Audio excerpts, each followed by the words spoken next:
నేను చూశాను, ప్రతిపక్షంలో ఉన్న పార్టీ నాపైన తీవ్రమైన ఆరోపణ చేసింది. వాళ్ళు అధికారికంగా ట్వీట్ పెట్టారు. వాళ్ళకి నేను 24 గంటలు సమయం ఇస్తున్నా.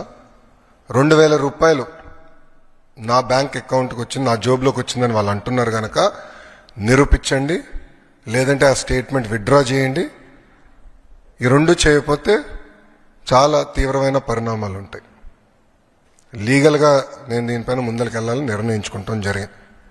ఎందుకంటే ప్రజలు కూడా ఒకటి గుర్తుపెట్టుకోవాలి, వైకాపా పార్టీ అనేది ఒక అబద్ధాన్ని 100 సార్లు చెప్పి నిజం చేసేదానికి ప్రయత్నించే పార్టీ.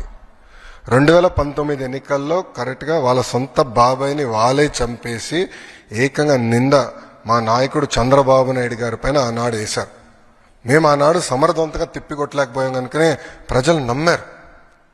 కానీ ఇప్పుడు చూడండి, చెల్లెలు చెప్తున్నారు ఏం జరిగిందో.